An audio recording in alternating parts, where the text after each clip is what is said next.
Steve, what is serendipity? What is serendipity? Yeah. Well, one thing it is a world-famous ice cream parlor in New York City. Are you familiar with it? I'm not. Is it still open? To my knowledge, it is. It's world famous for amazing ice cream concoctions. But to answer your question more specifically, I think by serendipity you mean wonderful things happening kind of out of the blue. Sure, yeah. Yeah, without planning.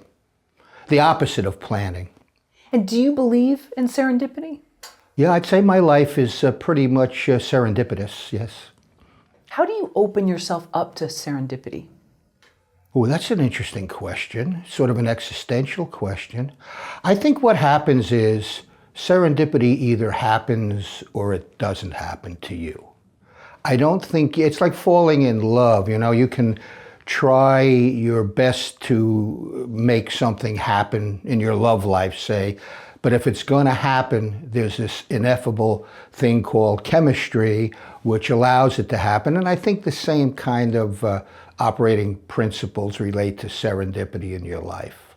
Sure, I got a great gal for you. She's studying to do this, and then you meet the person and there's nothing there, and then Right. the person who's totally wrong for you, and Yeah, it ends up- happens. right. Do you think an artist can hurt themselves in some sense, or their career, by not believing in serendipity? Well, I mean, I can't speak for other people, but I believe that whatever you believe, you put out into the universe, okay? It's sort of a karmic thing. So if you're open to serendipitous good things randomly happening to you in life, they most likely will happen. So it's being like almost like receptacle for things, or a vessel somehow for interesting things to happen, stopping to talk to people on the street. Maybe you've been warned, don't speak to strangers, but sometimes amazing things can come from that. Yeah, well, actually, this is the story of my life, basically. Some of the best things that ever happened to me in my life came out totally serendipitously, out of the blue, completely out of the blue.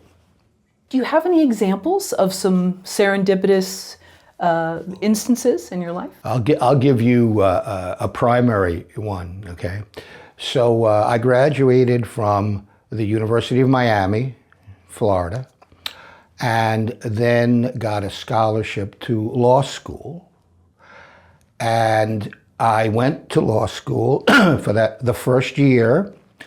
I decided that law was not for me, so I tell my mother, who was a single mom at the time, my dad had passed away earlier, I said to my mom, I'm going to drop out of law school.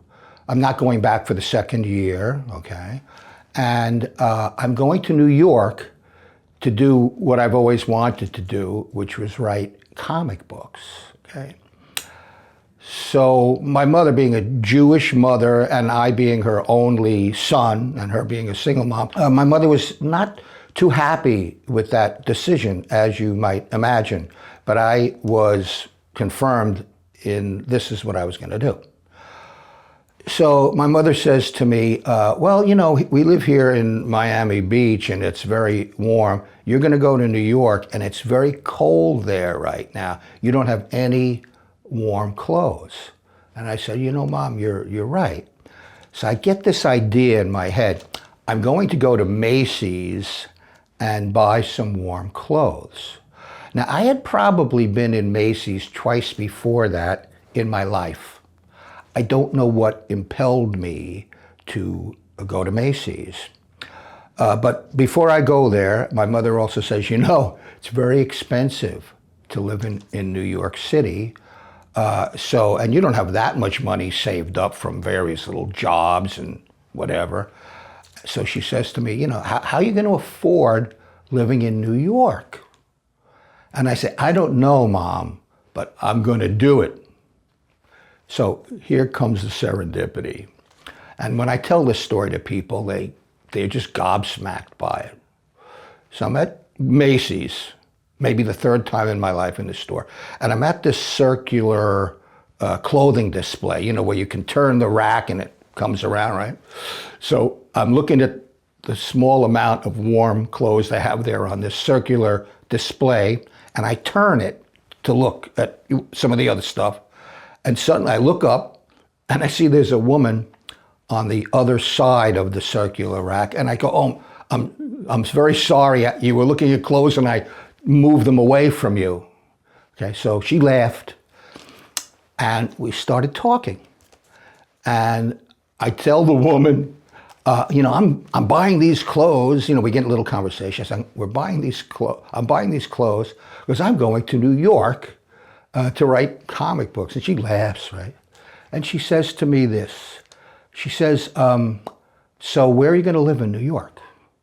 And I say, oh, I'm not really sure. And then she says to me this. She says, I happen to own a rent-controlled apartment on East 79th Street at 2nd Avenue.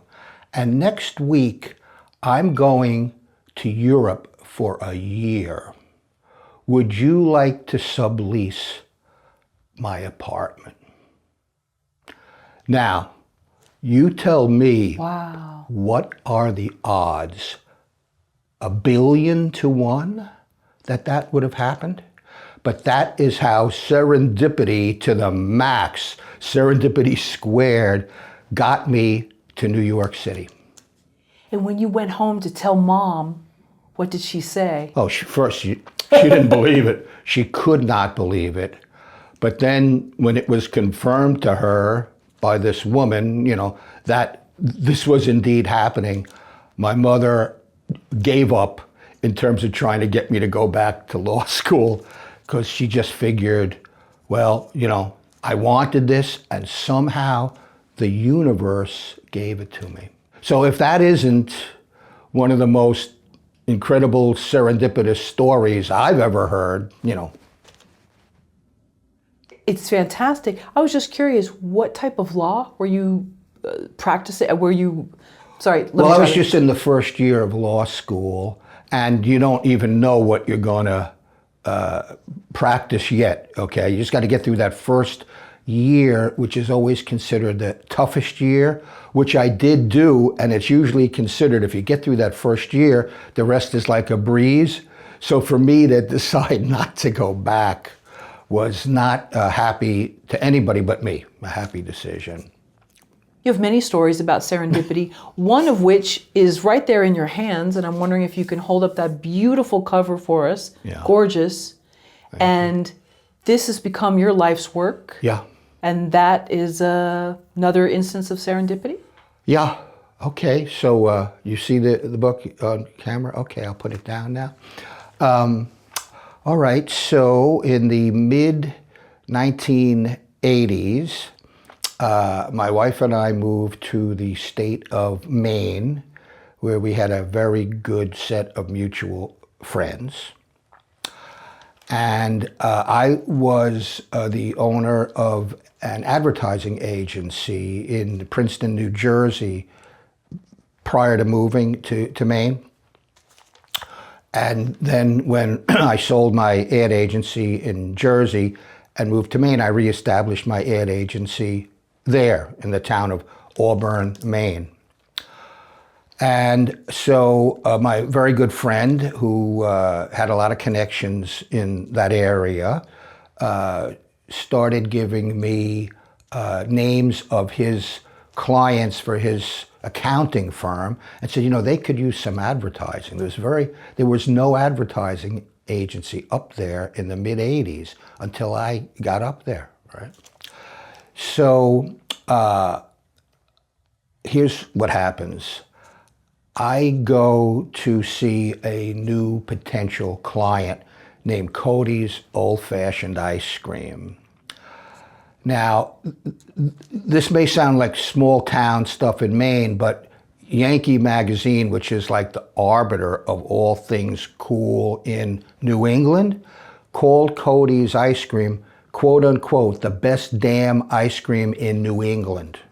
So, you know, they were serious ice cream company, right? So I go to the office of Nancy Cody, co-owner with her husband Roland of Cody's Old Fashioned Ice Cream. And I'm looking around and I see in her office these fabulous pen and ink drawings, put up around the office. And I look at them and I say, hey, whose art is that? And Nancy says, that's my son, Dan. And I'll tell you what, Steve, if you use Dan as the artist on all of our advertising, I'll give you the account. So not being stupid, I immediately said yes, plus I loved the artwork that I saw, okay? So a week later, I go and I visit Dan at his home, and we get talking, and I tell Dan about, how I've been dabbling in comic books my whole life and how much I love them. And he said, man, I would really, really, really love to work on a comic book with you, in addition to doing the advertising. So he says, you got any ideas? What could we work on? Now I have to go back. I got to do a little flashback. Couple of days before I go to meet Nancy and then Dan, I'm unpacking from our move from Jersey to Maine, and this suitcase that I had a lot of stuff in falls on the floor, cracks open, and one piece of paper flies out. It's a one-page synopsis of a story called Zen.